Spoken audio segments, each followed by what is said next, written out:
이것은 완벽한 윤 어게인, 윤이 네. 돌아왔다. 정호영 전 국방부 장관은 선대위에서 영입했다고 발표를 했잖아요. 네. 물론 뭐 몇 시간 이후에 취소한다고는 했습니다만 우리 모두에서 거기는 그 비상계엄 세력을 다 모아보자는 취지인 것 같아. 결국에는 이게 내란 옹호당, 내란당, 그리고 김문수의 가면을 쓴 윤석열 후보가 뛰고 있다. 이런 인상만 국민들께 주는 겁니다. 네. 안 되는 집안은 뭘 해도 안 되는 거예요. 그게 컨트롤이 안 되는 거야. 이것은 완벽한 윤 어게인, 윤이 네. 돌아왔다. 갑자기 웬 뜬금없이 룸사롱 사진이 이렇게 나와갖고 뜬금없는 게 아니고요. 예. 기자들 사이에서는 유명했어요. 오랫동안 돌았던 얘기예요. 룸사롱만은 아닐걸요. 뭘 취재하는 기자들이 있는 걸로 알고 있어요. 제가 보기에 이렇게 되면 민주당이 오늘 오후라도 사진을 공개하겠네요. 그러게요. 네. 하여튼 이상해. 재판 진행하는 것도 이상하고 하여튼. 네, 일주일에 가장 배울 거 많은 코너 정치용장 시간입니다. 김용남 유튜버님 오셨고요. 네, 안녕하세요. 반갑습니다. 김원남입니다. 네, 그리고 장윤선 유튜버님 어서 오십시오. 네. 네, 반갑습니다. 네. 네, 정치 전문 기자로 좀 아, 그럴까요? 네. 선거철이라. 아, 선거철이라. 네, 정치 전문 우리 장윤선 기자님과 함께하고요. 우리 최윤경 기자 어서 오십시오. 네, 안녕하십니까. 네, 반갑습니다. 자, 저희가 뭐 일부에도 뭐 이런저런 뉴스 좀 전해드렸는데 지금 제일 이제 이슈가 되는 게 역시 윤석열 전 대통령 탈당 요 이슈인가요? 네, 그렇습니다. 네. 그래서 지금 김문수 후보가 그 탈당 관련해서 혹은 뭐 출당 관련해서 뭔가 얘기를 하지 않을까 했는데 그 얘기는 긴급 기자회견 때 오늘 안 나왔고요. 정말 긴급하게 이야기를 했습니다. 네. 기자회견 때 이야기하진 않았고 네. 첫 질문이 그래서 윤석열 탈당은 어떻게 하실 거예요?가 당연히 나왔거든요. 네. 근데 역시 그냥 알아서 잘 판단하실 것이다. 이렇게 이야기를 했습니다. 네. 근데 긴급 기자회견은 왜 한 왜 거예요? 한 거예요? 긴급하니까 했는데요. 아니 그러니까 뭐가 긴급? 그거 똑같은 질문이에요. 그러네요. 아, 네, 뭐가 우리- 긴급한 거예요? 아까 우리 마음이 항상 긴급하죠. 내 생각엔 되게 중요하고. 근데 긴급 기자회견의 핵심은 뭐였냐면 네. 그러니까 이재명 대표를 옹호하는 이 민주당 법사위의 폭주를 막아야 한다라는 게 이제 긴급한 이유예요? 예, 그것 긴급합니다. 때문에. 네, 그랬습니다. 근데 이제 핵심을 몇 가지 그래도 얘기를 해드리면 자꾸 예. 긴급이라고 하니까 이제 탈당에 대해서는 윤석열 전 대통령이 판단할 문제다. 예. 그리고 장예찬의 복당 누구라도 포용해야 한다는 것이 당의 방침이고 우리가 인재 양성의 용광로가 될 것이다. 아니, 그게 저 긴급 기자회견에도 나왔어요? 그 예, 내용이? 그리고 개헌 반대하는 우리의 입장이 확고하다. 그러니까 사과를 한 번 더 이제 큰 틀에서 조금 이제 돌려서 했습니다. 지금의 내란당은 민주당이다 이렇게 얘기했고요. 그다음에 다양한 견해가 없는 헌재 8대0 판결이 매우 위험하다는 취지였다. 나의 이야기는 이제 이 얘기를 한 번 더 했고 그리고 이제 오전에 국민의힘에서 계속 뭔가를 쏟아냈는데요. 네. 이게 지금 해석이 잘 안 되는 것들이 있어가지고 그냥 간단하게 전달만 하겠습니다. 네. 이준석 그 전 대표 있죠. 국민의힘 전 대표의 징계를 취소했다라고 지금 국민의힘 중앙윤리위원회에서 공지를 내렸거든요. 이준석 전 대표 징계를 취소했다고요? 네. 지금 이준석 대표는 저 다른 당 만들어 갖고 대선 후보 나왔는데 예. 징계 취소하는 게 무슨 의미가 있어요? 아니, 그러게요. 근데 이게 문구가 더 어려워요. 지난 2023년 11월 2일 당내 화합을 위해 국민의힘 최고위원회에서 징계 처분 취소 의결이 되었음을 알려드립니다. 언제요? 2023년 11월 2일에 취소를 했다. 23년? 네, 재작년? 네, 재작년 겨울에 취소됐다고요? 그런 일이 있었나요? 네 그런 일이 몰랐는데. 있었다는 걸 지금 알려주는 것으로 보이는데요. 아무튼 지금 뭐 공지가 막 쏟아지고 있는데 공지의 맥락은 이제 우리 모두 함께하자, 모두 이 앙금을 다 털어내고 함께할 수 있는 사람들 다 함께하자 이제 이런 징계도 취소했으니까 취지인 단일화 하자 뭐 이런 거예요? 거예요. 아니 근데 같습니다. 우리 모두의 그 우리와 모두가 어디까지냐. 네. 근데 그 얼마 전에 45년 그 계엄 세력인 정호영 전 국방부 장관은 선대위에서 영입했다고 발표를 했잖아요. 네. 물론 뭐 몇 시간 이후에 취소한다고는 했습니다만 아니 그러니까 우리 모두에서 거기는 그 비상계엄 세력을 다 모아보자라는 취지인 것 같아. 아니 근데 추억의 인물도 나와요. 최경환 뭐 전 경제부 아니 총리 추억은 정호영 국방부 장관은 진정한, 당연히 낼 수는 네. 없어요. 거기는 그렇긴 하죠. 1932년생이에요. 네. 우리 나이로 94였지, 94. 박지훈 진짜 100세 변호사. 인생이에요. 100세 32년생이에요? 예. 박지훈 변호사가 그분이 살아계신지 오늘 아, 그건 우리 확인했다고. 모두 아니 저도 깜짝 놀랐어요, 정말. 32년생이면 거의 이길려 총장 길대학 길병원. 그렇죠, 예. 그렇죠. 동안의 상징 이길려 예, 총장님. 네. 그분과 거의 이제 비슷한 나이가 비슷한 아니- 연배. 예, 아니 싶은데. 진짜 100세 시대예요. 아, 네. 그 시대예요. 아니 아니 다 이런 같이 게 함께 하자. 이런 네. 게 긴급 기자회견이면 저도 긴급하게 하나 좀 알려드리겠습니다. 그렇습니다. 요즘 경기가 안 좋아서 보험료 나가는 게 굉장히 부담되거든요. 그래서 여러분이 갖고 계신 보험들 가운데 혹시 중복해서 내가 너무 많이 내고 있는 건 아닌가, 아니면 내가 제대로 보장을 좀 받고 있는 거는 맞나, 이런 의심이 드실 수 있거든요. 긴급하게 알려드립니다. 그럴 때 더 착한 보험 모어굿 인슈어런스, 네, 여기와 함께 상담을 해보시면 어떨까 싶습니다. 그래서 더 착한 보험 파트너스 여기 1644에 1236번이니까 여기 전화하셔갖고 나 지금 이런 보험들이 지금 들어있는 것 같은데 제대로 지금 보장받고 있는 거냐, 혹시 내 중복해서 보험료만 많이 내는 거 아니냐, 이런 거 한번 축 따져 보시고 없애야 될 건 없애시고, 아니면 꼭 있어야 되는데 내가 미처 놓쳤던 것들은 다시 이제 하나 집어 넣으시면서 합리적인 소비하시고.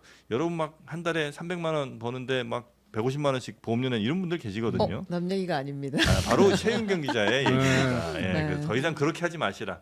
예, 합리적인 경제생활 하시라는 의미로 더 착한 보험 파트너스를 여러분께 말씀드립니다. 확실히 김문수 후보의 긴급 기자회견보다 이게 긴급해 그럼요. 긴급해 훨씬 보이네요. 실속 있어요. 네. 내 돈 긴급합니다. 새는 거 네. 빨리 아, 막아야지. 그렇죠. 예, 내 삶을 더 챙겨야죠. 그렇습니다. 네, 더 착한 보험이었습니다. 자, 그렇게 지금 국민의힘은 이 사람 저 사람 다 끌어모으고 있는데 정확히 무슨 기준과 어떤 목표로 끌어들인지는 잘 이해는 안 되는 뭐 그런 일들이 좀 벌어지고 있는 것 같고요. 핵심은 자중질환인 거죠. 네. 그러니까 이게 질서정연하지가 않은 거예요. 그러니까 네. 선거 캠프가 그러니까 도대체 어떤 사람들이 모여서 어디부터 어디까지 어떤 노선으로 어떻게 정치를 하겠다라는 이른바 이제 총노선 같은 것이 정립이 되어야 되는데 네. 그냥 아무렇게나 막 하는 거예요.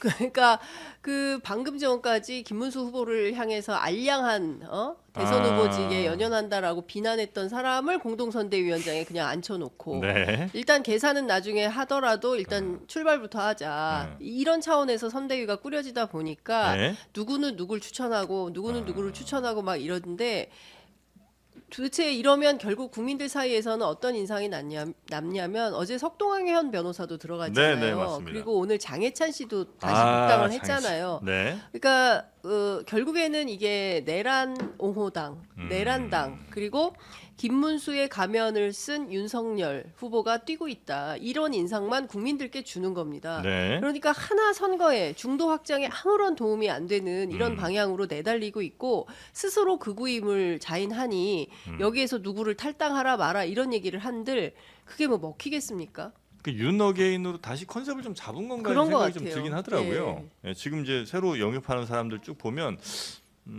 아마 윤석열 전 대통령이랑 선긋기 내지는 거리두기는 뭐 이제 포기한 것 같고 다시 이제 윤 쪽으로 열심히 또 달려가면서 그 지지자들의 표를 그냥 좀 가져와 보는 정도의 목표를 설정한 건 아닌가 하는 생각이 좀 듭니다. 일단 기본적으로 선대위가 그 중구난방인 거죠. 그러니까 비대위원장으로 오늘 취임인가요? 오늘의 오늘. 예, 김용태 의원이 비대위원장. 비대위원장은 지금 윤석열 탈당 내지는 뭐 그렇죠. 출당을 언급하고 네. 있는데 윤석열 사람들은 다 영입이 돼. 그렇죠. 그렇습니다. 쫙 다 들어와. 네. 그럼 이건 뭐지? 그러니까 이게 선대위가 효율적으로 돌아가는 체계가 잡힌 선대위 같으면 네. 거르죠. 네. 누가 추천을 하더라도 안 돼. 뭐 이렇게 탁탁 쳐내는 게 있어야 되는데 지금 국민의힘 선대위는 야 어차피 선거 질 거 그냥 나 이름 좀 껴줘 그러면 알았어 그리고 다 껴주는 거야 지금. 네. 이참에 복당도 다 하고 선대위 이름도 다 올리고 그냥 이렇게 돌아가고 있는 거예요. 그러면서 일단 후보 뒤에 병풍이 정리가 안 되잖아요. 네. 이게 잘 되는 캠프하고 엉망인 캠프하고 대표적으로 TV 화면에 잡히는 후보의 뒤에 어떤 사람들이 섰는지를 보면 알아요. 아, 근데- 중요하네 그거. 아니 며칠 전까지 알량한 후보라고 했던 권성동 원내대표가 바로 뒤에 서 있어 그렇죠. 항상. 예. 대구에서 특히 그랬는데. 네. 그리고 별로 표에 도움도 안 되는 이 약간 뭐랄까요 구태의연한 인물들이 뒤에 병풍을 쫙 친단 말이에요. 네. 이게 선대위에서 잘라야 돼요. 못 간다. 그렇죠. 현장 요원들은 현역 의원들이 밀고 들어오면 어떻게 내칠 그렇지. 수가 없어요. 네. 맞아요. 그러니까 선대위에서 카트를 해줘야 돼. 아. 근데 지금 국힘 선대위는 그게 아니고. 안 돼 그런 게 그러니까 전혀 안 돼요 그렇죠. 지금. 근데 그때 진정한 용광로예요, 지역위원장들 지금. 취재해 보면 어떤 네. 얘기를 하냐면 김용태 위원장이 지금 35살이잖아요. 네. 그리고 초선이잖아요. 네. 그러니까 국회의원 된 지 1년밖에 안 됐어요. 네. 근데 국민의힘 자체가 지금 비상 상황이고 비대위 차원에서 대선을 치르는데 35살짜리 초짜 정치인이 와서 무슨 얘기를 한들 누가 그 사람 말을 듣겠냐는 거예요. 그러니까 그 사람은 그냥 병풍에 불과한 거고 네. 무슨 얘기를 한들 별로 발언에 영향력이 없다 이런 얘기를 하면서 실제로 지금 캠프 구성된 걸 보라 이런 얘기를 합니다. 네. 보면 지금 메시지 단장이 조지현 의원이죠. 그다음에 수행 단장이 이용 전 의원이에요. 네. 그리고 일정 단장이 강명구 의원인데 이 세 분이 다 윤석열 캠프에서 요일하던 분들이에요. 아니 그러니까 그러니까 맡은 임무도 똑같아요. 2022년 3월 대선 때 강명구 당시 네. 저 일정 그렇죠. 담당했고 네. 이용 전 의원이 수행했고 수행했고. 똑같네. 그렇죠. 그 그때하고. 사람들이 지금 그대로 그 임무를 맡아서 하는 거예요. 단 후보가 윤석열에서 김문수로 교체됐다. 바뀌었다. 요거 하나지 일했던 거 그대로 하는 거예요. 그러면 캠페인 전략도 어떻게 되겠습니까? 그때 했던 거 그대로 하는 거예요. 그러니까 이것은 완벽한 윤 어게인. 윤이 네. 돌아왔다. 그러니까 윤석열 간판으로 치르는 선거라고 볼 수밖에 없고 음. 다만 어제 이제 흘러나온 내용을 종합해 보면 김문수 후보가 그 계엄 관련해서 사과한다니까 격노했다는 거잖아요. 네네. 당신이 뭔데? 아니 어? 그거는 뭐예요? 그 윤석열 씨가 지금 네. 김문수 후보한테 전화를 해서 예. 아니 전화를 한 건지는 잘 모르겠지만 네. 어찌됐든 그 유튜브를 통해서 나온 발언의 예. 내용은 그렇다는 거잖아요. 그러니까 그 네가 왜 사과를 대신하냐. 하냐고 화를 막 냈다는 거예요? 뭐 경로를 했다라는 얘기를 언론 보도를 통해서 전달이 되고 있죠. 좀 있으면 김문수 후보 턱걸이 대신 어퍼컷 하겠는데. 딱 이러면 예. 아니 그러니까 지금 보면 진짜 우리 김영남 전 의원님 말씀해 주신 것처럼 그냥 윤석열 때 사람들이 다 그대로 들어왔고 그래서 그냥 윤어게인이 되는 것 같고 그냥 이 사람 저 사람 뭐 아무 기준 없이 올 수 있는 혹은 뭐 오고 싶은 사람 다 오는 것 같아요. 그러니까. 그러면 이거는 대선은 뭐 사실상 포기에 가깝고 그다음에 대선 이후를 이제 노리는 사람들의 욕망들이 서로 부딪히는 어떤 그러니까 대선 캠프가 아닌 욕망의 전장이 되는 거 아닌가. 그렇죠. 예. 일단 선대위가 무질서한 거고 선대위에서 중심을 잡는 사람도 없는 거고. 그렇죠. 그리고 선대위라고는 합니다만 네. 그 선대위 안에서도 이해관계가 극명하게 갈려요. 사실은 김문수 후보를 뭐 막판까지 그 교체시키려고 했던 사람들은 이 대선이 박빙으로 지면 안 돼요. 크게 져야지. 폭삭망해야 된다는 네. 거죠. 크게 져야 네. 김문수 후보 측의 사람들이 이 당에 뿌리를 못 내린단 말이에요. 아니 그러니까 김문수 캠프 김문수 사람들은 그걸 모르나 그 전략을? 알죠. 근데도 어쩔 수 없이 그냥 받는 거예요. 아니 근데 지금 그쪽 사람만 갖고는 거기는 또 현역 의원도 거의 없어요. 없어요. 예, 예. 그러니까 거기 자체적으로 선대위를 꾸릴 역량이 안 되죠. 어차피 그냥 어영부영 다 같이 섞였는데 예. 그 섞인 가운데 이해관계가 서로 노리는 바가 틀려요. 틀릴 그러니까 수밖에 이거를 없어요 이게. 그러니까 몇 단계를 좀 나눠서 봐야 될 것 같아요. 네. 일단은 선대위가 통합선대위, 소위 얘기하는 이제 용광로 선대위 이런 거를 꾸리려면 네. 이제 선거 캠프에서 그러니까 그 각자 다른 경선을 했지만 통합선대위를 꾸린단 말이에요. 근데 이제 홍준표 시장 미국 가버렸죠. 그다음에 이제 안철수 의원 정도만 들어와 있는 거지. 한동훈 후보 같은 경우에는 어쨌든 당내에 상당한 그 영향력이 있는 후보임에도 불구하고 계엄과 탄핵에 대해서 분명한 사과 입장을 피력하지 않으면 나는 여기 캠프에 네네네. 결합할 수가 없어. 네. 아직도 입장을 밝히고 있지 않잖아요. 그러니까 이제 있는 사람들 가지고 선거를 하려면 대거 친윤들이 들어올 수밖에 없죠. 이러니 저러니 해도 지역 조직을 기반으로 해서 선거 캠페인을 해야 되는데 그러려면 있으나 마나 그 현역 의원들을 땡길 수밖에 없는 거예요. 네. 그러니까 현역 의원들 다수가 친윤 아닙니까? 그러니까 이 사람들 가지고 선거를 할 수밖에 없고 하다 보니까 정호영까지 간 거죠. 근데 이렇게 되면 중도는 어려워요. 중도는 오기 어렵고 제가 어제 송파을 지역구 다녔는데 네. 어느 어르신께서 난 너무 짜증이 난다. 둘 다 싫다. 국민의힘은 진짜 어떻게 하라는 거냐. 그러니까 제가 보기에 국민의힘을 지지하시는 분인 것 원래는, 같아요. 네. 예, 그런데 지금 이 상황이니까 도대체 여기를 찍을 수가 없는 지경인데 민주당도 싫은 거예요. 그러니까 투표장에 안 나올 공산이 큰데 제가 보기에 그런 분들이 상당히 많을 것 같다. 네, 네, 예. 네. 진영에 따라서 투표율이 좀 차이가 많이 날 겁니다. 그럴 것 같아요. 이번 선거는. 아니 그 누구야? 그 노상원 전 사령관 변호하는 사람도 캠프에 왔다면서요? 네, 그렇습니다. 노상원 변호인 국방안보 그 특보를 맡은 김근태 대한민국 수호 예비역 장성단 대표가 네. 지난 2월 20일 대전에서 열린 윤 전 대통령 탄핵 반대 집회에 참석해서 네.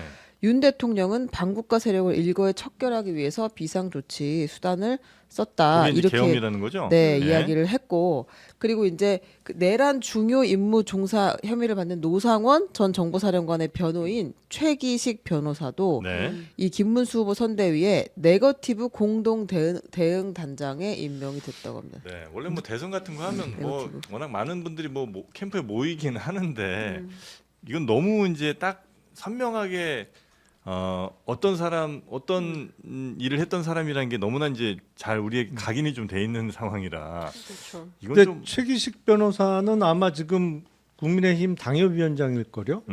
과천 의왕 쪽 당협위원장 하는 그 최기식 변호사 아닌가 싶은데. 네네. 그래서 어쩔 수 없이 들어간 측면도 좀 있을 수는 있다. 아니 일단 예. 사실은 그 현역 의원은 아니지만 아무리 원해지만 당협위원장을 하고 있으면 네. 노상원 같은 사람 변호를 맡으면 안 되는 거지 원래. 그렇죠. 아, 그 변호를 맡으면 안 되는데. 예, 그건 부적절하죠. 네. 대단히 부적절하죠. 네. 그러니까 그런데 어쨌든 그러니까 국힘은 지금 이게 안 되는 집안은 뭘 해도 안 되는 거예요.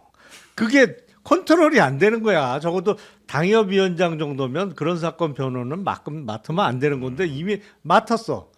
맡아서 변호인으로 활동하는 와중에 대선이 치러지니까 또 은근슬쩍 선대위에 들어와. 그 지금 그 제대로 중심 잡고 이걸 선대위를 꾸려 나가는 사람이 없는 거예요 지금. 그러니까 애시당초 이 내란 때문에 생긴 선거잖아요. 네, 대통령 네. 선거가. 네. 그러면 일단 내란 속에 윤석열을 걷어내고 그다음에 철저한 반성을 하겠다. 그리고 앞으로 정상적인 보수 정당으로서 자기 역할을 분명히 하겠다라고 하면서 당을 좀 추스렸어야 되죠. 그 역할을 해야 되는 그 권성동, 권영세 두 쌍권이 네. 이거는 하지 않고 그냥 끌려다닌 겁니다. 예? 내란 속에 윤석열에게 끌려다니면서 이것도 결정 못하고 저것도 결정 못하고 끝내 한덕수 후보를 기획해서 만들려고 하다가 이게 실패로 돌아가니까 저 권영세 비대위원장은 그만두고 그 권성동 의원은 아직까지도 남아서 공동선대위원장을 하는데 가는 네. 데마다 빵빵거리잖아요, 사람들이. 그리고 꺼져! 이런 얘기를 연단에 쓰면 그것도 대구에서 그것도 서문시장에서 본인들의 텃밭이라고 알려진 그곳에서 그런 모욕을 당하고 있는데도 여전히 그 자리를 지키고 있으니 이 선거가 되겠냐고요. 그러니까 저는 정상적인 판단을 하는 국민의힘 관계자라면 이거는 애시당초에 처음부터 굉장히 어려운 선거다. 그러니까 제가 보기에는 이거는 대선은 안전에 없고 당권 오로지 국민의힘 당권을 누가 먹을 거냐 이걸 둘러싼 대격돌이 벌어지고 있다 이렇게밖에는 안 보입니다. 아니 이렇게 예를 들어 대선이 폭망하게 되면 그 폭망한 당의 당권을 쥐는 것이 그래도 또 중요한가요? 아니 근데 지금 현역 의원들은 네.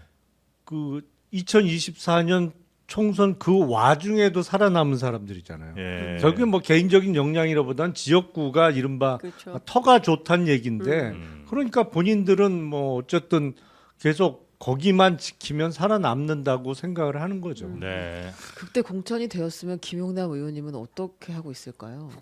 어디에서요? 그때 국민의힘? 수원에서. 예. 수원에서 아니 근데 공천됐어도 본선이 힘들었을 거예요. 쉽진 않았을 거다. 워낙 수원 분위기 정- 자체가 안 좋았으니까. 수원 정도 지역구면 음. 작년 총선 그 분위기면 네. 그냥 역풍에 국힘 후보들은 휙 다 날아갔을 거예요. 작년은 사실은 대파가 다 했어요. 아, 막판에. 작년 네. 총선은 대파가 했어요. 대파. 참 저희가 그래서 큰 책임감을 좀 느끼고 네. 있습니다. 네. 대파 이수정 선생이. 네. 아니 근데 또 이수정 후보도 수원에 출마한 맞아요. 후보잖아요. 아, 맞아요, 그러니까 맞아요. 네. 수원은 그냥 휙 날아가는 거야 이게. 근데 근데 이수정 또 이수정 후보가 네. 절더러 직접 취재해 오라 그래서 제가 갔었어요. 아. 수원에. 네, 수원에 무슨 재래시장에. 아, 그래요? 네, 그래서 대파 들고 했어요. 아니 근데 그 대파 들고 춤은 왜 춘 거예요 도대체? 아, 너무 옛날 얘기입니다. 네. 이수정 교수는 또 최근에도 또 네, 네. 급수정. 논란이 좀 네, 그렇습니다. 있었죠. 네. 문수야 했다가. 네. 네. 아니, 자, 그러니까 저는 이 국민의힘이 네. 너무 이렇게 뭐라 그래야 되지? 그냥 기회주의자들이 너무 많은 거예요. 당장 다음을 못 보고 근시안적인 거죠. 자, 그럼 이제 그 대선 후보들이 각기 이제 뭐 지역에 가서 이런저런 공약들 혹은 뭐 선거용 이야기들을 많이 좀 하고 있는데 그 중에 몇 가지만 좀 짧게 우리 또 전문 분야가 좀 있으신 것 네. 같아서 한번 좀 살펴볼까요? 어제는 다 대선 후보 너무 많지만 7명 있지만 그 중에 이제 빅3가 부산, 울산, 경남을 찾았습니다. 네. PK가 유권자 수가 660만 명으로 전체 유권자의 14.9%에 달하는 지역인데 정말 표밭이라고 할 수 있는데 그 여기서 뭐라고 이야기했냐면 이재명 후보는 산업은행의 부산 이전 좋은데 그게 우리가 또 약속을 하긴 좀 쉽지 않다. 현실적으로는 어렵다. 대신 HMM을 부산으로 옮기겠다. 본사를. 네. 네. 2030년이면 북극 항로가 활성화될 것이다. 이렇게 이야기했고 네. 김문수 후보는 제철, 자동차, 조선, 방산 다 만든 박정희처럼 과학기술 대통령이 되겠다. 이렇게 이야기했고 이준석 후보는 이재명의 어설픈 괴짜 경제학이 대한민국 흔드는 걸 좌시해선 안 된다. 그 HMM 이전에 대해서 비판적인 입장을 보였습니다.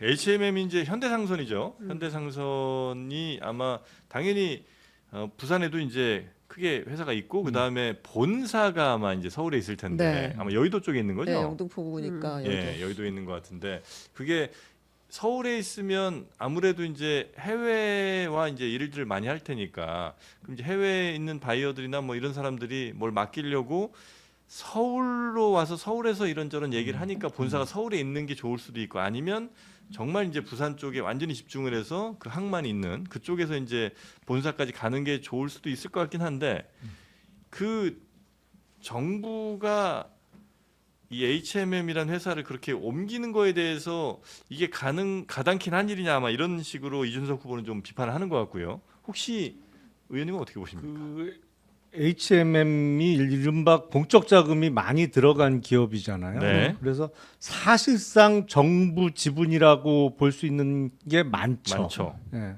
그러다 보니까 이제 결국에 이게 상장 기업이니까 본사 이전이나 이런 거는 이사회뿐만 아니라 주총을 통과를 해야 될 텐데 네. 주총에서 지분이 되냐? 뭐 모으면 될 거예요 아마. 사실상 정부 측 지분이라고 볼 수 있는 게 많으니까. 근데 네. 왜 HMM 그 본사 이전 얘기가 나왔냐? 사실은 그 전에 산업은행을 내려보내려고 부산으로 했죠. 이전한다는 그게 이제 그것도 선거 때 나온 얘기인데 네, 네, 결국엔 그 본격화되고 있죠. 지금 윤석열 정부 때 본격적으로 추진하겠다고 하고 지금 산업은행 총재도 결국엔 그 윤석열 캠프 출신이 산업은행 회장을 하고 있으니까 또 회장이 부산 이전을 추진하겠다고 지금 그러고 있는 입장인데 문제는 산업은행 노조에서 반대가 심해요. 아주 심해요. 죽어도 못 내려간다. 하여튼 반대가 심하다 요새도 보니까 맨날 집회해요. 그 산업은행이 그 금융노조에서 차지하는 포션이 크거든요. 네. 그러니까 물론 이제 미주노총 산하의 금융노조의 산업은행 지부가 차지하는 포션이 큰데 노조의 반대가 심하다 보니까 산업은행 대신 뭐 큰 거로 HMM 뭐 이렇게 그 이야기가 나온 것 같은데 네. 저는 기본적으로 산업은행 이전은 노조의 반대 때문이 아니라 저는 우리가 김대중 정부 시절부터 동아시아의 금융 허브를 만들겠다고 했어요. 부산을. 아니 우리나라의 우리나라의. 예. 금융 허브 건설 네네. 이게 사반세기가 넘었는데 된 거 아무것도 없어요 지금. 근데 이거를 흩어서 될 일이 아니거든요. 사실은 금융 허브라는 게 다 네. 한 곳에 모아도 사실은 안 결정할 되는데 않다. 지금까지 된 게 없어요. 그런데 이게 뭐 산업은행 같은 거를 국책은행을 뭐 서울에서 부산으로 이전한다고 해서 그러면 뭐 대한민국 전체가 금융 허브가 되는 거냐? 죽도 밥도 안 되는 거지 사실은. 모아놔도 안 되는 네. 안 될 판에 지금. 네. 그래서 별로 이거는 글쎄 부산이 요새 뭐 인구도 줄고 이래저래 어려움은 있습니다만 산업은행 이전하는 게 국가 전체적으로 과연 도움이 되느냐 저는 뭐 회의적이라고 생각을 합니다. 근데 HMM 본사 이전 결국엔 뭐 주주들이 결정해야 될 문제라고 생각합니다만 이것도 글쎄, 쉽지는 않죠, 근데. 그거 쉽지 않죠. 그러니까 약간 산업은행이 우리는 못 가겠으니까 이거라도 보내 하고 발로 차는 느낌이 좀 저는. 왜냐면 진짜 뭐 HMM은 뭐 언제든 환영하나 그렇지 않잖아요, 또. 그것도 아니죠. 예. 네. 지금 전체 1,800명 정도 임직원이 된다는 건데 일단은 네. 서울에서 지역으로 내려가는 것에 대해서는 직원들이 반발하죠. 왜냐하면 네.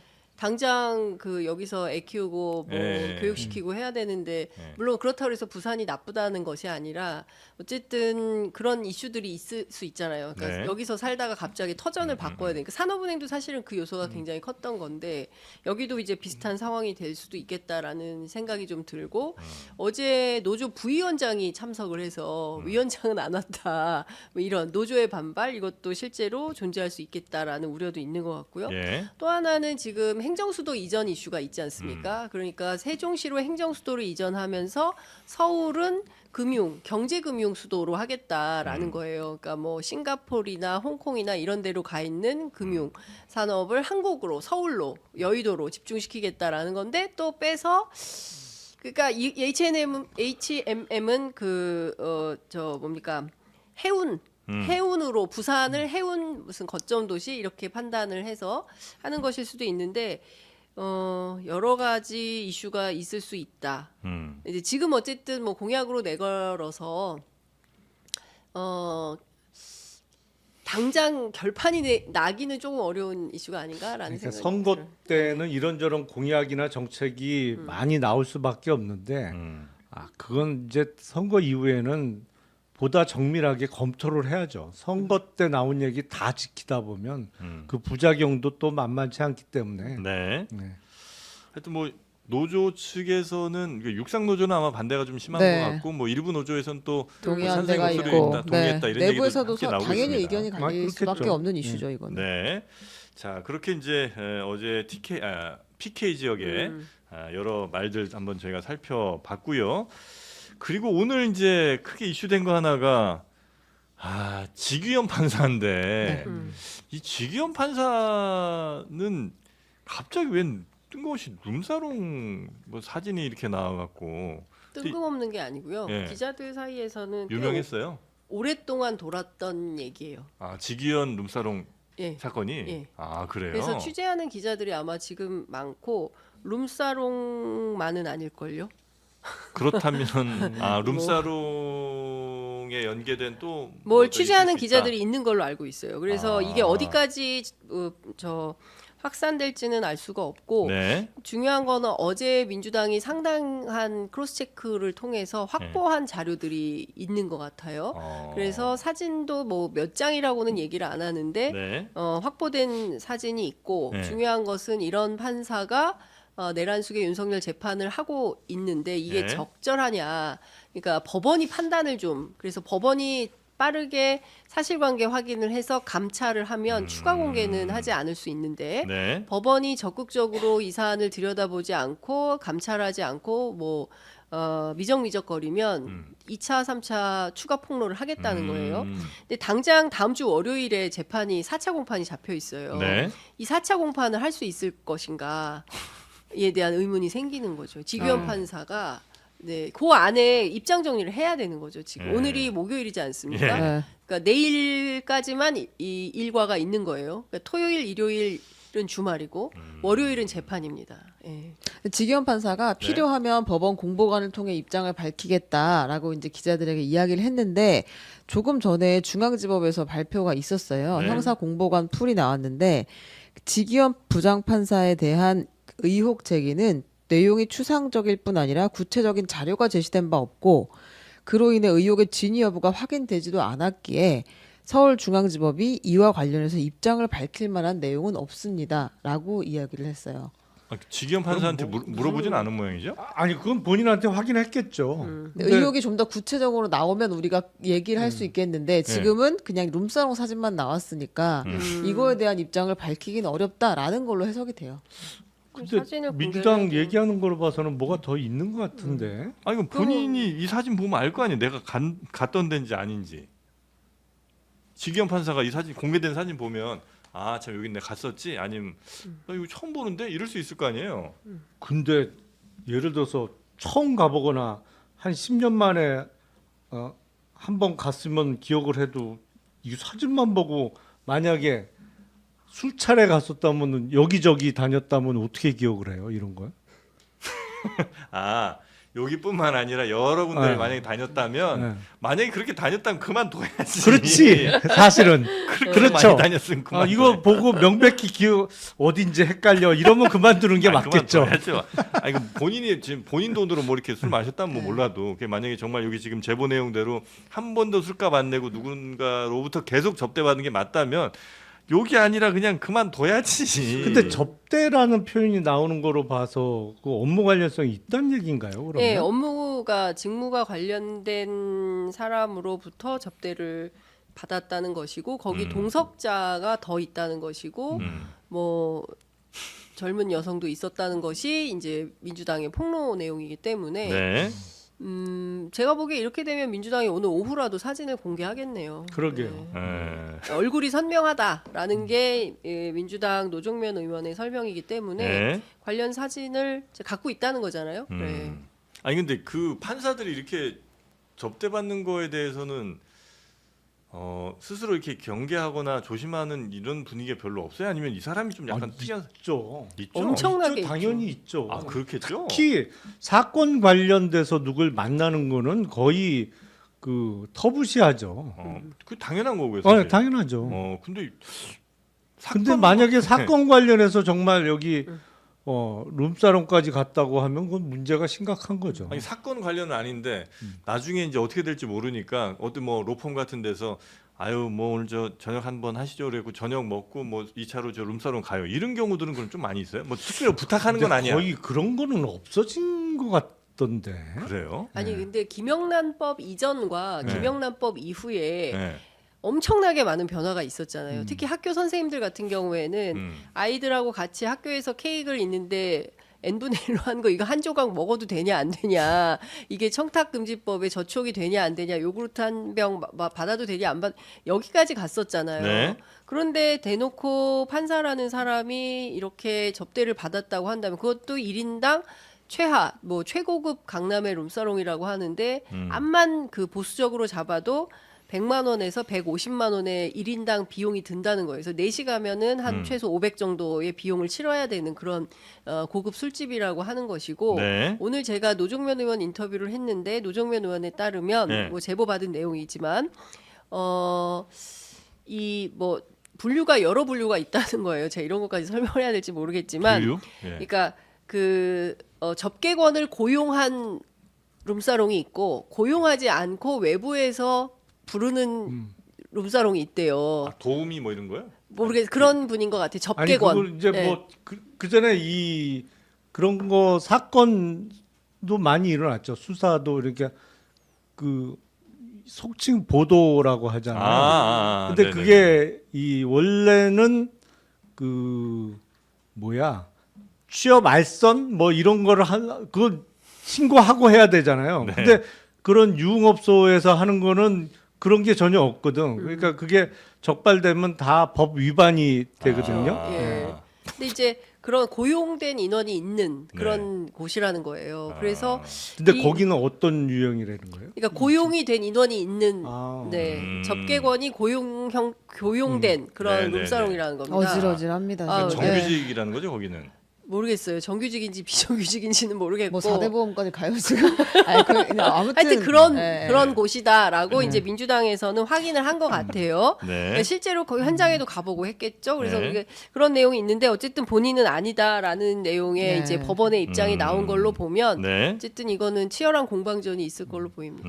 그게 코로나 시절에 거의 다 없어지지 않았나요? 이런 그 유흥업소가? 아니, 그 우리한테 그렇게 모른 우리- 척 물어보셔도 진짜 몰라요. 우리는 없어지지 않았나요? 글쎄요, 뭐 모르지 몰라요, 모르겠습니다.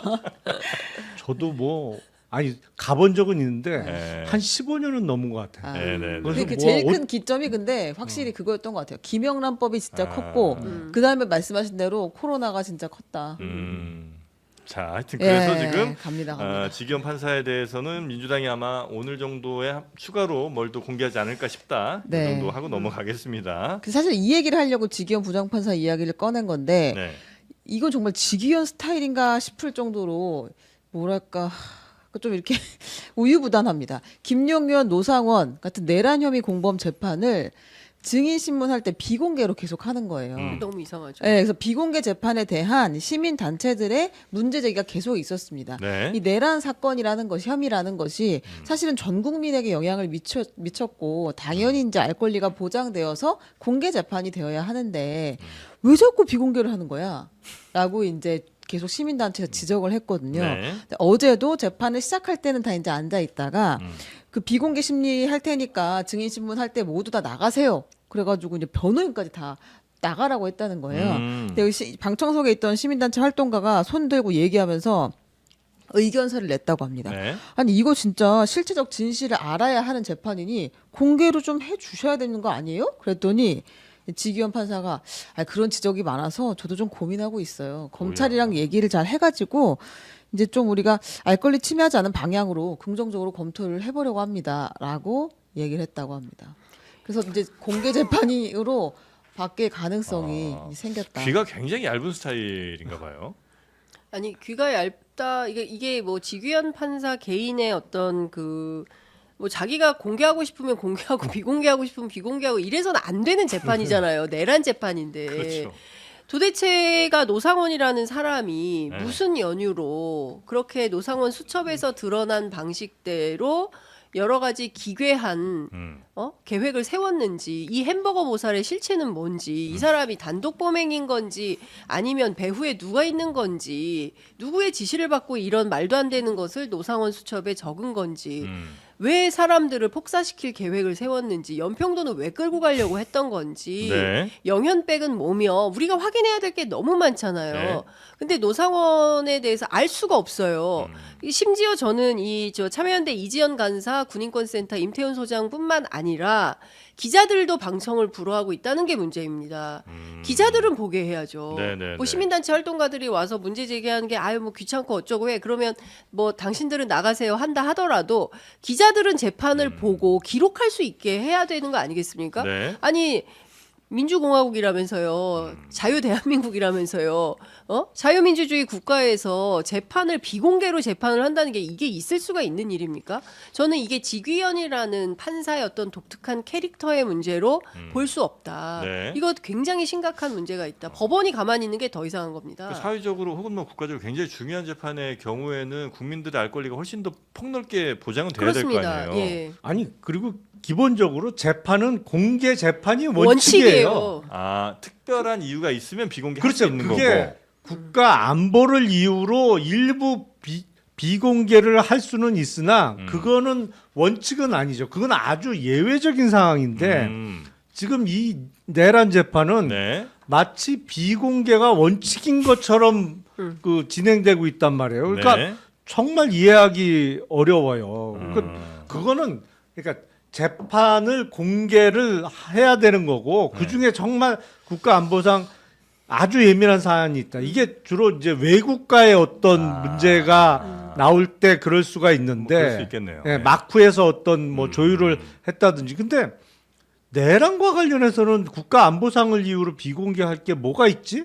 라는 의문이 들어요. 저도 뭐지? 뭐가 있길래? 아니 근데 있기가 어렵거든 사실. 그렇죠.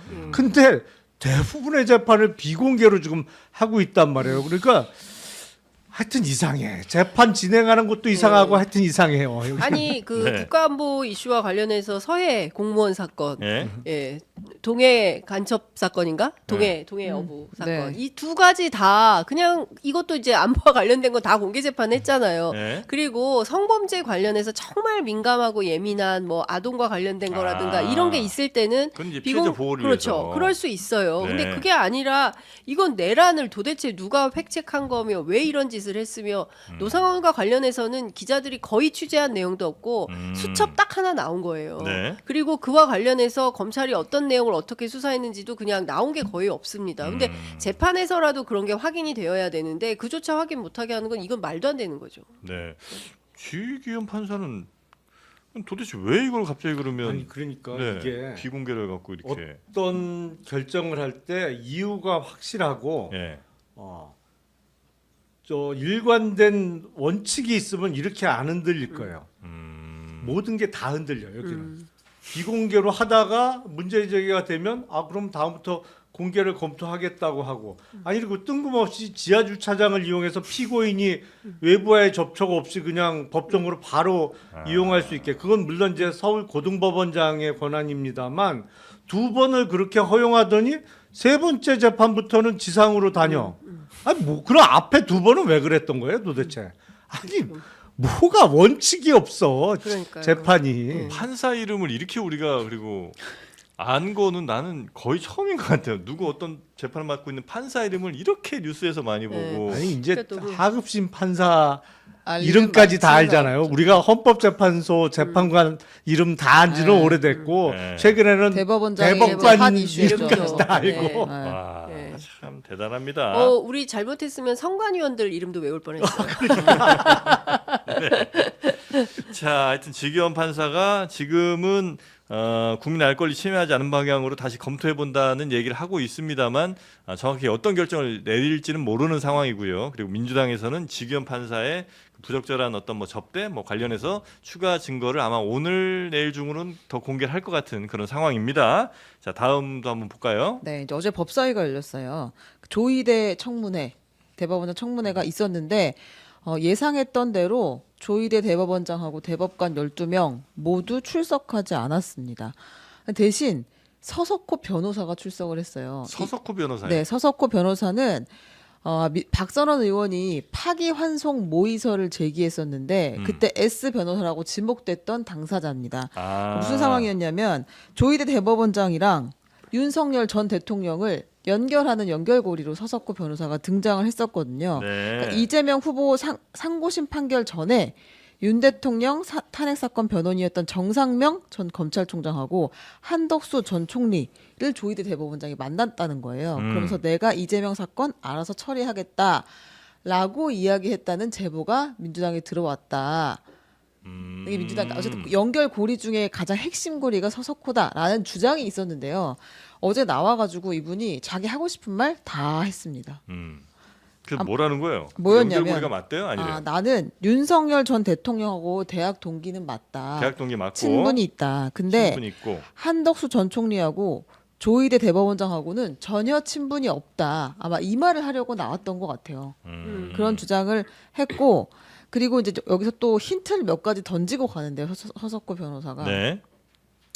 탄핵이 된 뒤에 윤석열 전 대통령이 탄핵된 뒤에 관저에서 만난 적이 있다. 그래요? 네, 탄핵이 4월 4일에 났으니까 진짜 친한가 보네. 4월 6일 정도인가 네. 사저로 나가기 전에 짐을 싸고 있을 때 동기 모임이 있어서 관저에 갔다 이렇게 이야기했어요.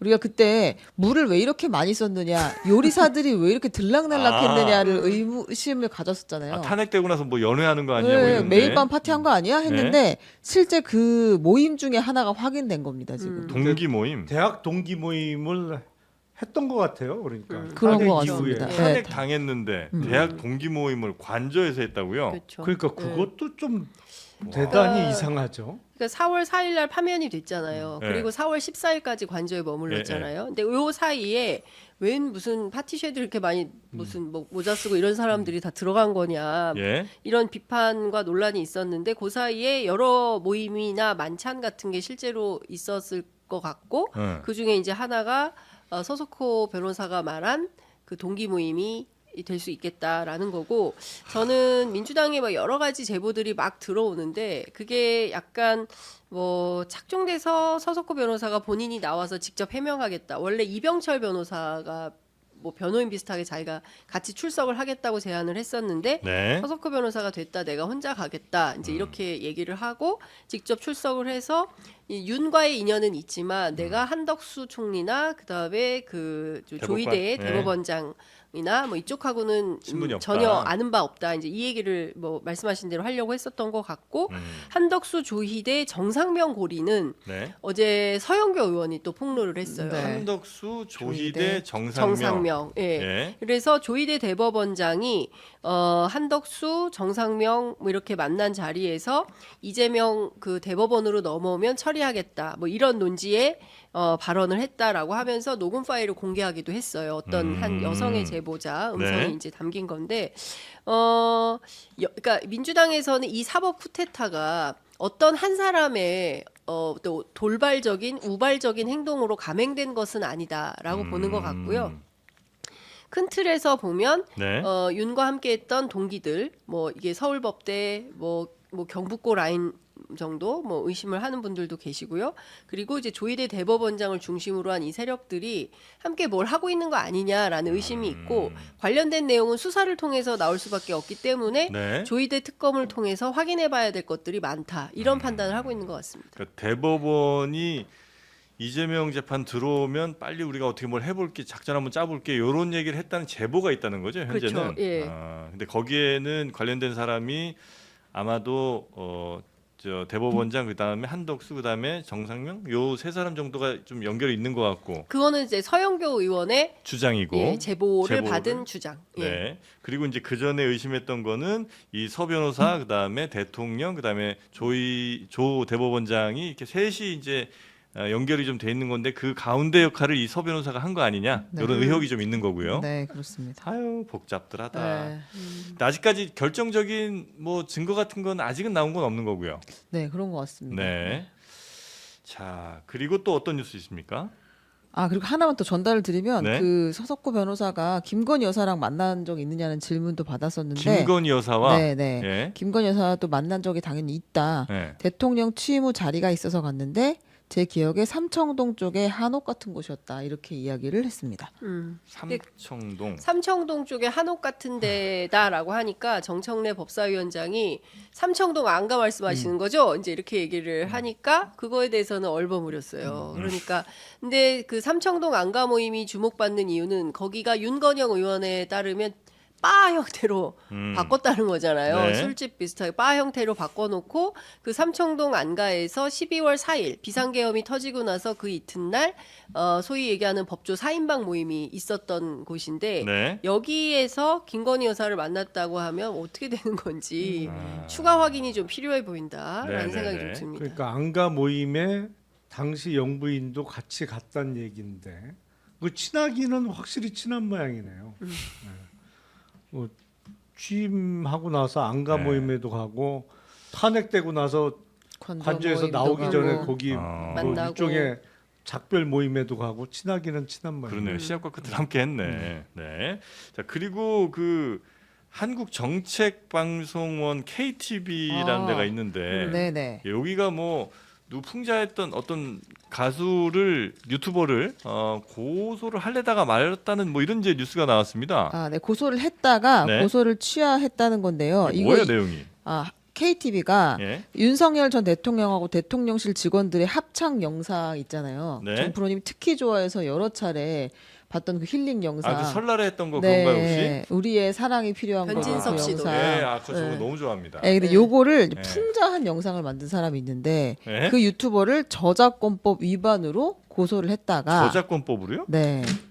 아니 근데 그 노래 자체가 뭐 변진섭 씨 노래인데 네, 그랬는데 아무튼 네. 요거를 고소를 했다가 지난달에 고소를 취하했습니다. 근데 우리가 이걸 뭐 정당한 고소라고 그때 대통령실에서 얘기를 했다가 대통령 파면되고 난 뒤에 고소를 취하했다라고 비판이 나오고 있는데요. 일단은 그냥 보려고 갖고 왔어요. 힐링 한 번만 네, 좀 할까요? 좀 힐링하려고 영상 갖고 보면서. 왔습니다. 저 네. 많이 힐링됐거든요. 네. 이러나 저러나 우리 이 실장님 고향 가셔야지. 저는 뭐 상황 봐서 그 하도록 하겠습니다.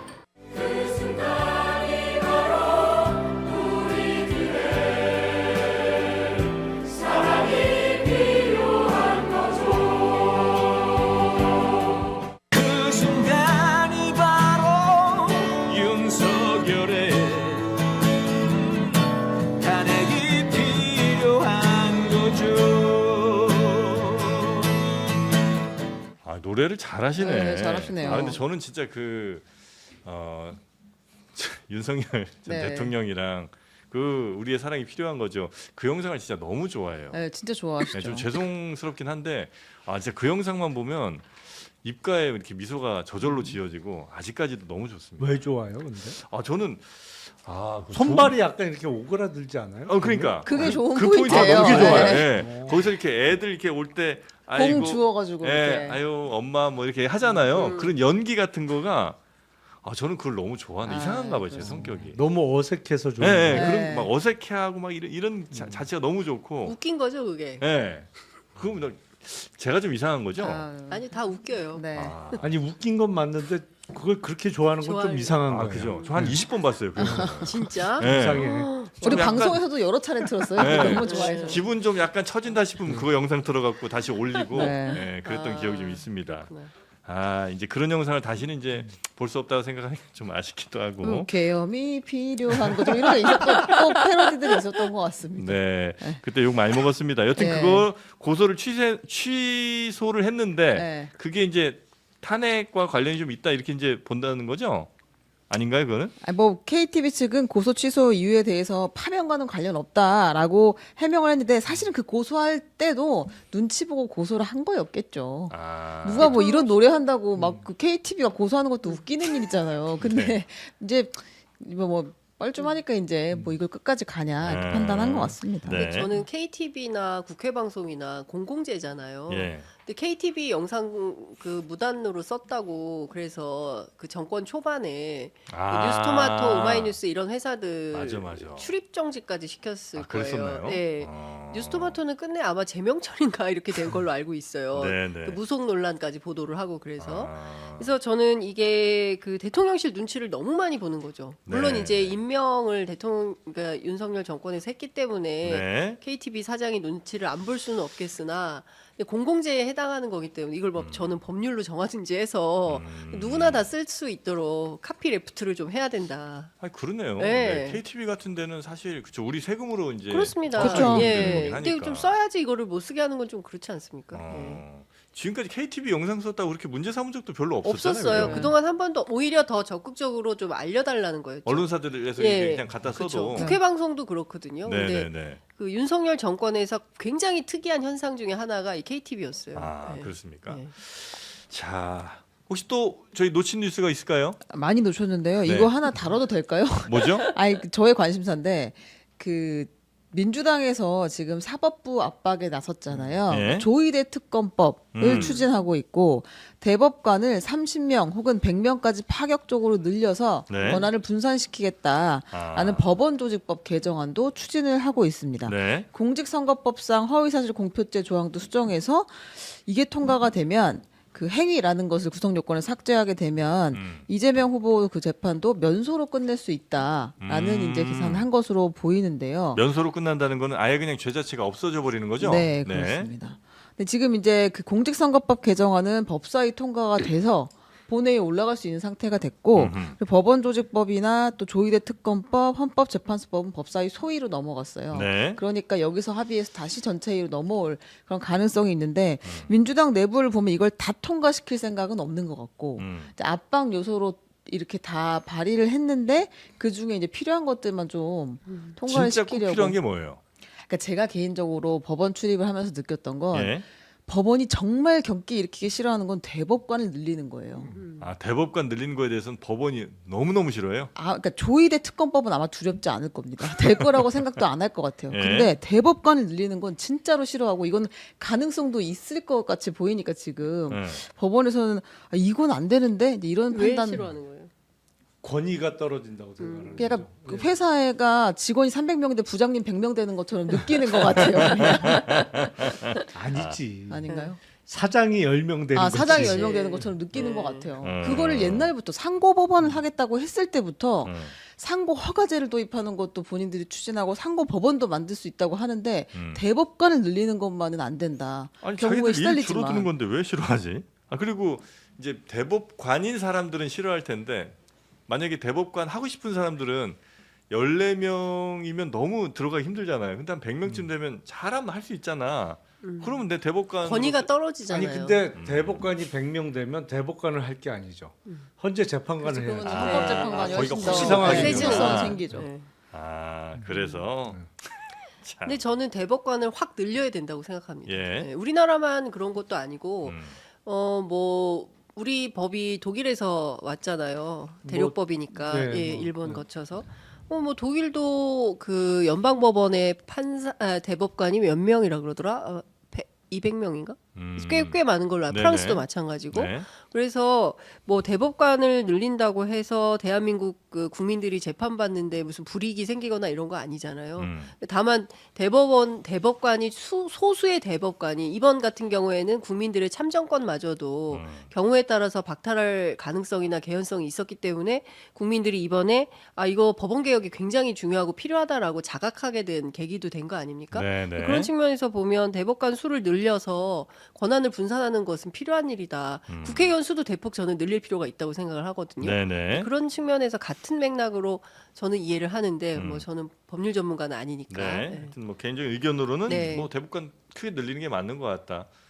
대법원이 그리고 일을 많이 하잖아요.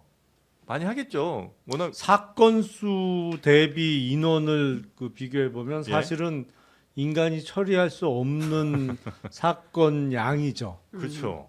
그러니까 근데- 거기서 이제 네. 의문이 드는 거지. 제대로 이 사람들이 이거 다 보나? 보긴 하나. 의문이 도저히 볼 드는 수가 거죠. 없는 양이잖아요. 그렇죠. 어마어마한 양이죠. 예, 그러면 대법관 늘려서 빨리 좀 자신들 일이 너무 과부하되는 것도 좀 줄여주고 하면 좋을 것 같은데 대법관들이 제일 싫어하는군요. 이거 법원에서 너무너무 싫어하는 거고.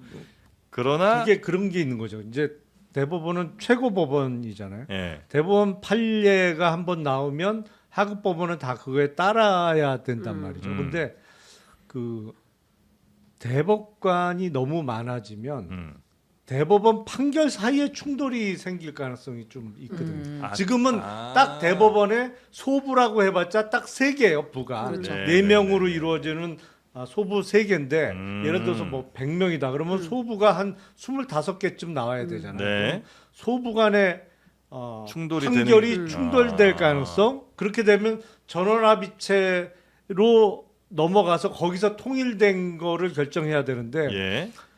그 13명 모이기도 어려운데 100명 모여서 전원합의체 판결 한 번 하려면 그렇죠. 그런 이제 진짜 그 실무적인 어려움이 생길 수 있죠. 아니, 그래서 네. 재판소원 제도가 얘기가 또 나오는 것 같아요. 네네. 그래서 헌재로 가서 재판소원 절차를 좀 밟아야 되는 거 아니냐. 그래서 뭐 세계 유례 없는 사심제를 하자는 거냐 이런 건데 뭐 다른 나라들도 이미 그렇게 하고 있으니까 그거는 논쟁의 여지는 없는 것 같습니다. 네. 근데 그렇다고 뭐 14명 있는 현재 현행 제도가 그런 문제점이 있으니까 그대로 유지해도 되느냐면 그것도 별로 아닌 것 같은 그러니까 생각이 좀 이게 드는데. 옛날에는 상고 허가제가 있었어요. 예. 그러다가 이게 재판을 그러니까 우리가 3심제를 채택했는데 마지막까지 재판받을 권리를 침탈하는 거다라고 상고 허가제가 폐지됐단 말이에요. 그러면서 대법원의 사건 수가 그냥 폭발한 거예요. 네. 근데 이게 결정은 내야 돼. 네. 그러니까 지금 시스템이 문제가 있는 건 틀림없어요. 그러면 옛날처럼 상고 허가제를 다시 도입하느냐? 그것도 논란이 많고 그렇죠. 사실은 이래저래 결단이 필요한 상황인 건 맞습니다. 저희도 빨리 그럼 결단을 합시다. 그렇습니다. 예. 과연 대형 소태 도가니를 몇 시간을 삶아야 되느냐 여기에 대해서 이제 이론들이 많이 있는 걸로 알고 있는데 저희는 4시간으로 결정을 했습니다. 4시간을 푹 삶아서 콜라겐 그리고 이제 굉장히 또 드셔보시면 아시겠습니다만 살이 많습니다. 어떤 얘기를 하고 있느냐 바로 장르만 여의도의 도가니탕. 도가니탕은 요즘 다들 좋아하시잖아요. 네. 도가니탕 좀 비싸잖아요. 그리고 맞습니다. 예, 식당에서 먹으려면 그 무릎 쪽 이거죠? 네. 도가니탕이 이렇게 연골 같은 거. 네. 예, 그거를 저희가 한 팩에 무려 5,500원. 요즘 김밥 한 줄 네? 얼마입니까? 진짜 싸죠. 저희가 와. 이거를 그 쇼핑몰 사장님을 괴롭혀가지고 공장까지 내려가서 정말 싸게 받아왔습니다. 진짜? 예. 아, 많이 듣던 최용경 얘기. 기자님이 예, 가셨어요? 아니 우리는 싸게 안 오면 안 팔 거니까 이거 예. 무조건 오. 장르만에만 이 가격에 달라라고 해서 예. 폭탄 가격으로 지금 갖고 왔어요. 아, 거의 뭐 이거 저 쫄르고 하느라고 도가니가 다 나갔죠. 맨날 싸웁니다 예, 우리는. 그 나간 도가니 이 도가니탕 먹고 다시 그렇습니다. 회복됐죠. 예. 네. 그래서 이 도가니탕 저희가 한 팩에 5,500원으로 여러분 진짜 요즘 어디 가서 뭐 분식을 먹어 떡볶이를 먹어도 5,000원은 그냥 합니다. 그렇습니다. 저 요새 김밥 한 줄이 5,500원. 진짜 맞아요. 5,500원이에요. 네. 지금 그래서 한 10팩, 20팩 이렇게 쟁여 놓으시고 냉장고에 넣어뒀다가 좀 허하다 밤에 뭐 먹을 거 없다 괜히 라면 끓여 드시지 마시고 이렇게 도가니탕 하나 싹 돌려갖고 따뜻하게 드시면 속도 든든하고 여러분 도가니도 훨씬 더 탄탄해. 원래 또 이게 그 뭐죠 콜라겐이 많으니까 피부에도 좋을 거 아닙니까? 맞습니다. 네. 이게 뷔페가 도가니탕이 있는 뷔페랑 없는 뷔페가 클래스가 아유, 하나 다르잖아요. 그렇죠, 그렇죠. 예, 한번 좀 맛들 좀 보세요. 예, 여기. 아, 이 집은 진짜 네. 광고를 내가 내란 수계는 들어봤어도 광고 수계는 여기 와서 처음 들어. 정영진 광고 수계. 네, 자본주의가 낳은 괴물이죠. 네. 와. 자, 한번 드셔보시면서 그 뽀얀 국물, 예, 진짜 맛있습니다. 거기 저 후추 같은 거 있으니까요. 오. 예, 원하시는 분들은 예, 좀 뿌려서. 후추를 쳐왔는데? 네, 아, 네. 그래요? 네, 자, 후추도 좀 쳐놨습니다. 저희가 네. 일단은 자 도가니탕. 아, 진짜 맛있어요. 진짜 맛있다. 아 진짜 맛있어요? 이게 5,000원 얼마? 5,500원 한 팩에. 와. 예. 사야겠다. 근데 10개 사놓으면 이제 밥하기 싫을 때 반찬하기 싫을 때 끓여가지고 김치랑만 네. 딱 먹으면 됩니다. 아 그렇지. 아 이거 깍두기 이거는 또 장르한 여의도에 또 깍두기 저 송화김치 파니까 그렇습니다. 그거를 같이 주문하시면 되겠네. 근데 잡내가 하나도 없네. 잡내 원래 이런 잡느라고. 거 잘못 먹으면 잡내가 맞습니다. 있는데 그럼요. 이 집은 잡내가 하나도 없네요. 예, 잡내 때려 잡느라고 우리 사장님이 또 엄청 공장 고생했어요. 사장님이랑 아니, 엄청 싸웠습니다. 네. 제가 대구에서 그 현장 취재 끝나고 오면서 이 곰탕 먹었는데 아, 그 집도 진짜 맛있었거든요. 아 그래요? 근데 가격이 거기 한 15,000원씩 하잖아요. 그렇죠. 거기는 네. 10,000원이었어요. 만 원. 곰탕은 어? 10,000원이고 대구에.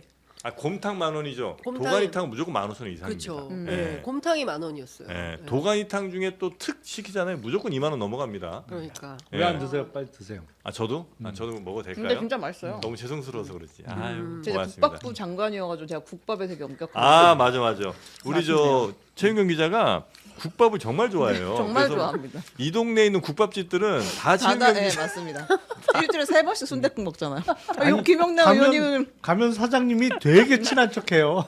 그 밥집 가면. 김영남 의원님 둘이 앉아가지고 청양고추 네. 5개 넣고 우리 밥 먹고 그렇게 예. 했었어요. 아 근데 사실 이런 밀키트 같은 거 뭐 도가니탕 다른 데도 뭐 없진 않아요. 파는 데가 있는데 대부분 가격이 8,000-9,000원 한 팩에 그 정도 가격에 형성이 돼 있는데 와 진짜 우리 해와바다 사장님 우리 최윤경 기자와 아주 치열한 논쟁 끝에 결국 5,500원까지 제가 내렸다는 거 잊지 마시고 아니 근데 JTBC 기자가 거기까지 그런 것도 해야 되는 거예요? 해야죠. 해야죠. 해와바다 이런 거 해야 회사에서 잘 되는 거예요. 큰 모범 거예요. 사원상 그만 올해 날려도 모범 되는데. 사원상은 네. 최윤경이네. 나중에 기획실 들어가려면 아유, 이런 그거 거 해야 해야 되네. 되네. 네. 그래서 지금 기사 쓸 때가 아니네 지금 취재할 때가 아니네. 맞습니다. 시청자분들의 가장 큰 도움이 되는 게 무엇일까만 늘 고민하는 최윤경 기자입니다. 그래서 훌륭하십니다. 여러분 네. 지금 국밥 저희가 접속이 안 된다고 하시는데요. 네. 서버가 터진 것 같습니다. 아유 속 네. 터져라. 천천히 들어가 네, 보시면 그럴 때는 되겠습니다. 인터넷 비교원과 상담해 보시면 좋은 또 인터넷 회선 연결하실 수가 있고요.